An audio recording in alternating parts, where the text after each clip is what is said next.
is which way to revolution, what are our differences? And I'm hoping that our two speakers tonight will elucidate and make the differences and similarities as clear as possible. The general format is we're going to talk about 15-20 minutes each, then we'll open it out to questions and contributions from the floor, and that's going to go on for about half an hour or as long as necessary, but within reason. And then at the end there'll be a brief collection. Although the room doesn't cost anything, you do have to pay for upkeep, so please be generous. And I hope you enjoy yourselves, and obviously there'll be general milling about and discussion afterwards as well if you want. Okay, so without further ado, I'd like to introduce Ian Ball. Thank you. Well, comrades, and I do mean comrades, I've got a lot of time for the SPGB, very nice people. Just talking to Howard about, I think they were one of the first political groups outside anarchists I ever met in Swansea in the early 70s. It was a very good group of SPGBers there. We were all hippies selling our local hippie news sheet, and none of the other leftists would talk to us, but the SPGB did. And they were all about 108 years old, as I recall. And very striking, it was a very striking man with a wing collar, and they were all very friendly.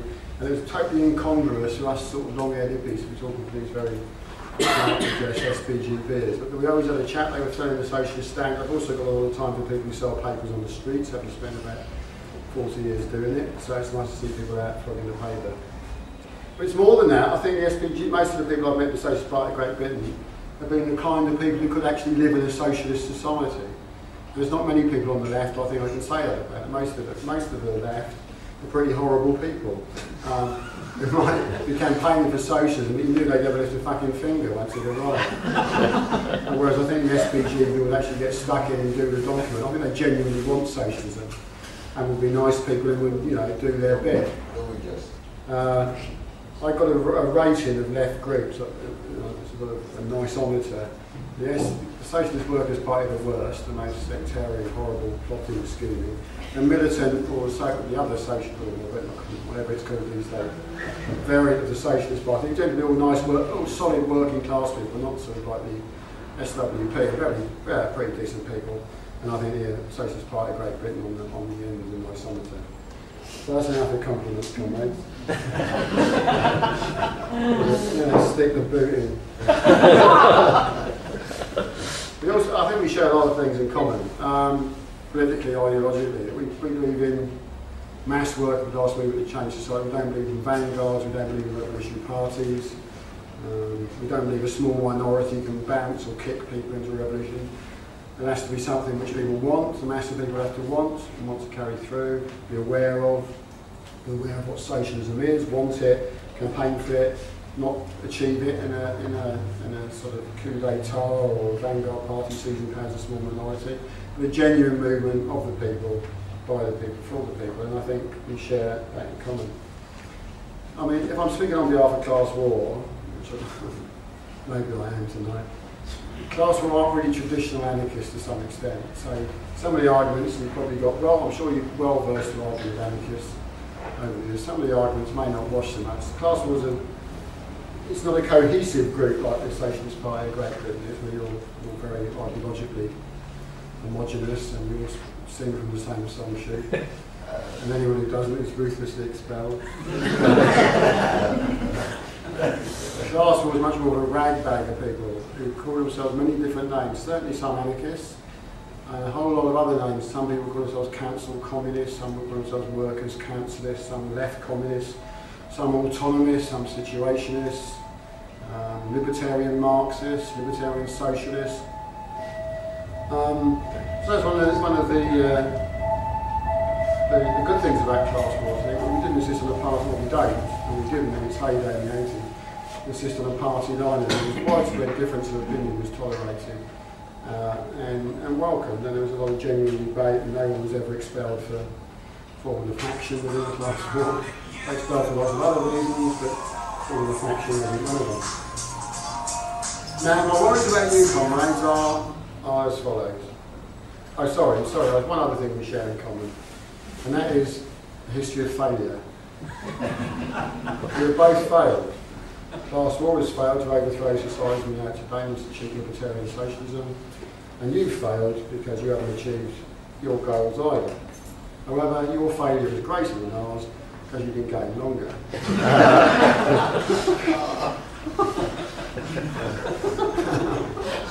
If we multiply these times, your failures are possibly 3 times greater than ours.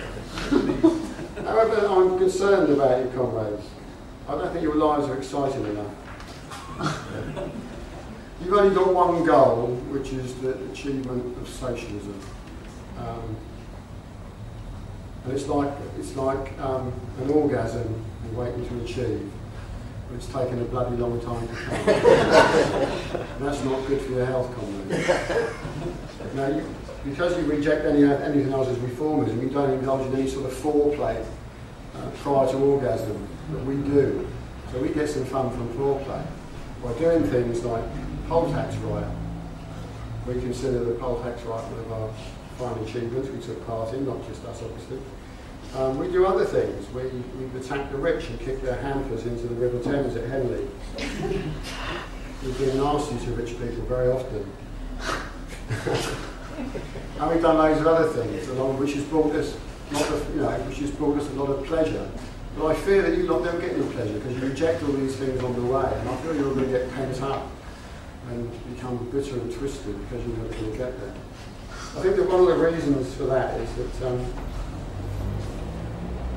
you tend to believe everyone's rational, and that we'll be rational, and if you put the case for socialism, people will say, and it is an unassailable case for socialism. Rationally, the arguments will be made are unassailable. 2% of the people only 6% of the means of production is in anyone's eyes an inequitable, unjust, unfair system leading to misery all over the world. But explaining that to people don't work. If it did, we'd have had socialism a long time ago. Because people are composed of all sorts of elements besides rationality.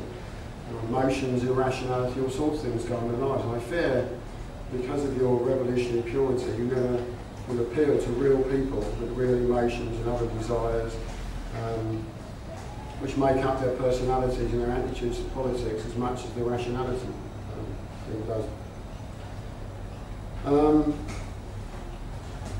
And I fear also that standing on the side and branding everything but your final achievement of socialism as reformist is not good for your health either. Because, well, I've done why it's not good for your health and why it's not good for other people's health. And basically, lots of things happen which improve the quality of life, but you choose not to take part in any of them, to campaign for them, but you benefit from the results. For example, the big irrationality of the century, perhaps, is the Second World War. Now, correct me, I'm sure someone on the SPGB will correct me if I'm wrong. As I understand it, you opposed it as a war between two equally bad forces and refused to support the fight against fascism in World War II. So, World War II was basically started by the cause on our side was the English aristocracy and the old style Tory party. But by the end of the war, it was the working class that won the fucking war. It was the working class that fought the war and won it. You played no part in it, and you benefited from the outcome. Because if you hadn't benefited, if Hitler had won, you would have been wiped out. So you benefited from the struggle, and you refused to take part in it with a crystal pure attitude. But lots